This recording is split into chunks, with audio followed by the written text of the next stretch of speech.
Okay. Hello, Miss Animeraps. First, I want to start off by saying that was an awesome review of Failsafe. I really enjoyed it. Young Justice in general is a pretty good portrayal of the DC universe. I really I enjoy how they portray the characters in the universe and plot lines and stuff like that. And so let's get started. I'm gonna comment on points that you made throughout your video, and we'll see where it goes from there. Because I don't write things down. This is constant flow, and I don't edit. So, well, you don't edit either, but you know we're cool like that.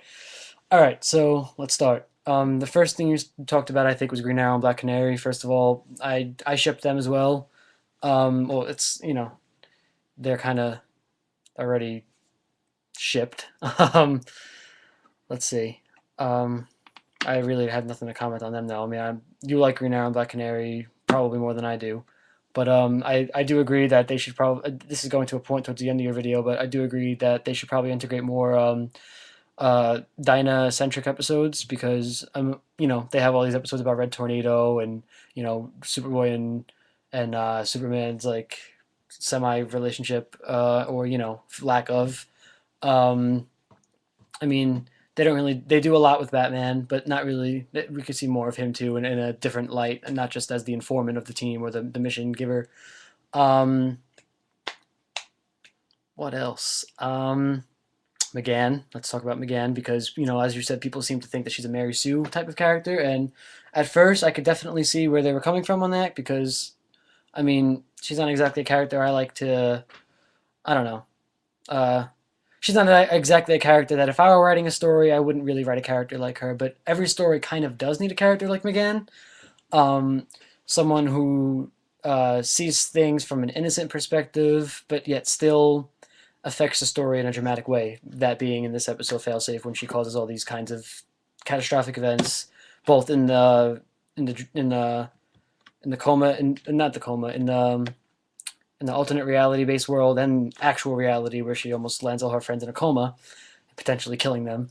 Um, but yeah, I mean, she has a dramatic story that I'm sure they're gonna do a lot more with. I mean, there's a lot that they can do with her, and you even made a reference to Jean Grey, and I like to note Dark Phoenix. If they did something like that with McGann, I'm sure it would be pretty terrifying, and it would be a great way to integrate someone new into the team. Babs. Um, uh, I didn't say that.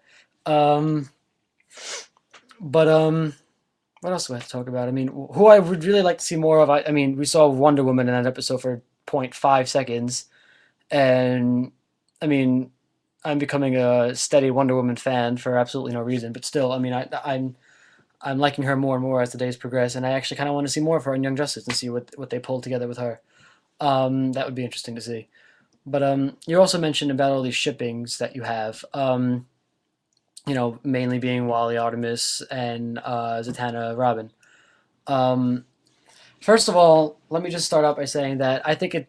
I mean, I know it's a children's show, and I know that this is what children, they're expecting. This is what they want. It's not like trying to make you think, but I think that going by this last episode, you can't really say it's just a children's show. Sure, it's a children's show, but I'm pretty sure they're aware that people like us are watching. Adamant fans of the DC universe, and I just think it would be too plain and boring, too expected to have Wally and Artemis ship together. It's the classic example of the jokester and the sarcastic pretty girl. There's too much of that, I think, I mean, I'm all for characters getting shipped like that at first, but then like in reality, things might not work out together between them, and their separate ways. But my mm, my cell phone decides to do lots of crazy things, so it's decided to do crazy things right now.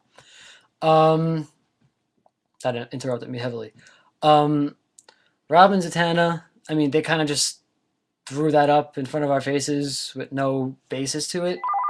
Um, yeah, my phone's ringing in this video as well because the video before this wasn't enough for the telemarketers. Let's see who it is this time.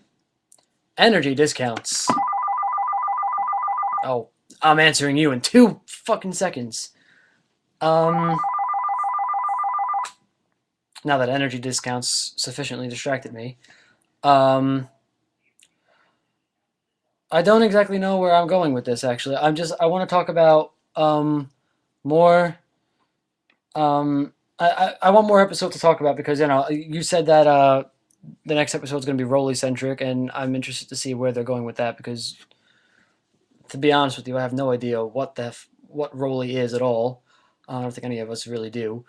But and Wolf, I don't care for animal companions. Whatever. He's an animal companion of Superboy. That wasn't really necessary, in my opinion.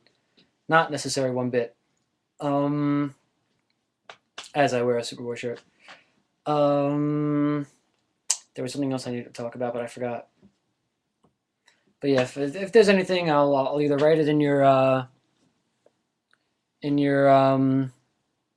box, if that sounds appropriate.